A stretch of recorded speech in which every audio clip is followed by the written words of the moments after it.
Well, hi everyone. Thought I'd just do a little walk and talk about um, the tariffs that seems to be capturing the attention of a lot of Canadians, their hearts and minds these days. Okay, let's get into it. You know, I wonder how many Canadians would feel very differently if they only looked at a little bit of extra information besides just listening to, what the radio is talking about or what their TV is talking about. Because with just a minor, little bit of research, you can go and Google CEIC, which is the Canadian Employment Insurance Commission, which is one of two agencies that oversees the Canada Employment Program or Canada Employment Insurance Program.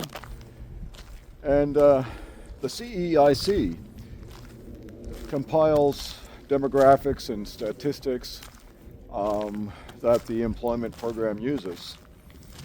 And what's very surprising about what you'll find there is not only did the current government screw us in such a big way in the last 9 years, not only did they just increase our debt load by 25%, that would be bad enough.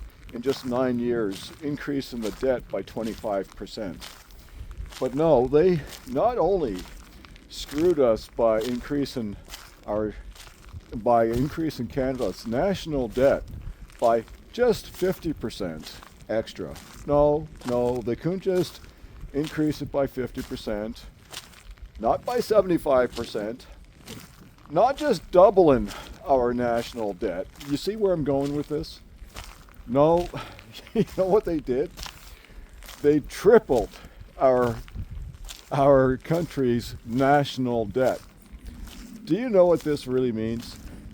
This means that going all the way back to 1867, to the time of Confederation, of all the prime ministers combined over all those years, our current government, the current Trudeau government, and remember, Chrystia Freeland was the finance minister during this whole time, or during the latter half of the 9 years. And they actually increased our national debt in just 9 years by 3 times the amount that all of the previous prime ministers combined had accumulated. This is nuts. This is criminally insane. And when people stop and start realizing this, start realizing the total incompetence, the total bad leadership that we have to put up with in this country. And once you start to actually take into account the total impact that this means, this will actually impact our kids and our grandkids for years to come, because who's going to pay all those extra taxes to pay all this debt back? And when you realize that nothing good came out of spending all this debt, we didn't just actually create all this extra infrastructure to benefit us, to create dividends for us for years to come out of this. No, all we did was give all this money away to other countries. And for what?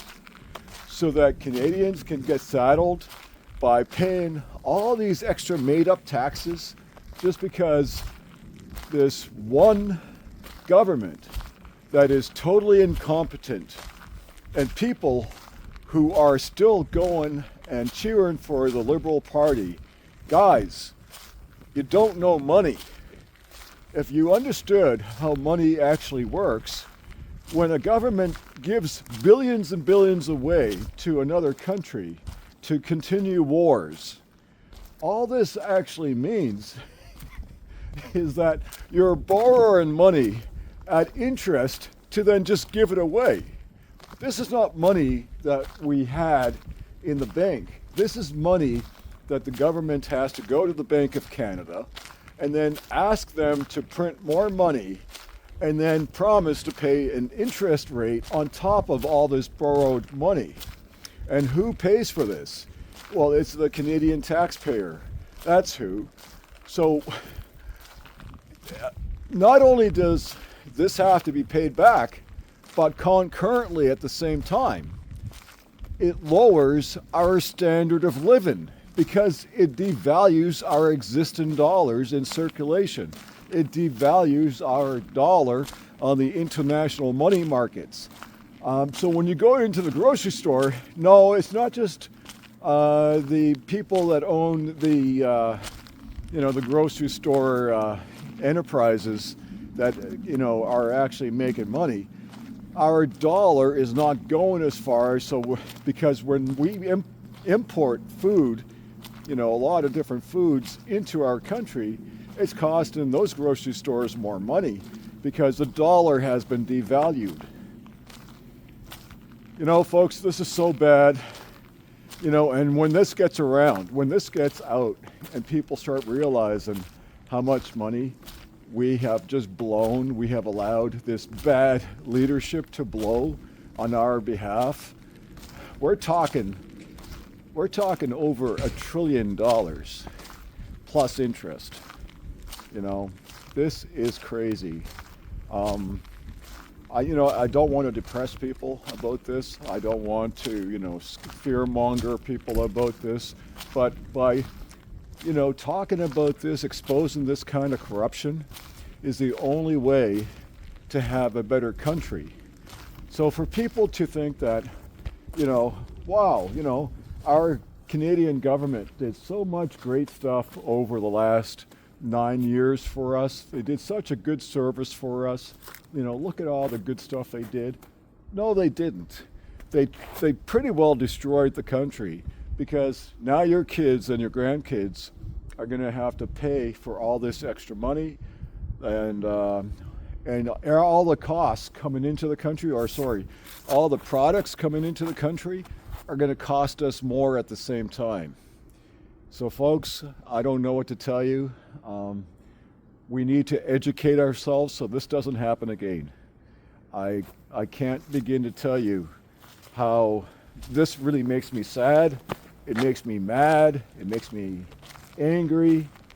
It makes me feel like sometimes I'm living in a Twilight Zone episode because I think that a lot of other people just aren't willing to get this. And it's really simple. It doesn't have to be complicated. When your household goes to the bank and borrows money, you have to pay it back plus interest. Same happens when our government gives, huge sums of money to other countries. We all have to pay it back and plus interest. And the only way to get that money back is to increase taxes. Make up more taxes like the carbon tax, Let's just make up more taxes. We'll call it the carbon tax. We'll say that we're saving the environment. But when you look into Carney's own background, his own business background, you'll see that he doesn't care about the environment at all. He's making money off of the environment. I think people have to educate themselves and just actually start doing your own research. And I guess that's all I got. And I thank you and see you in the next one. Hi.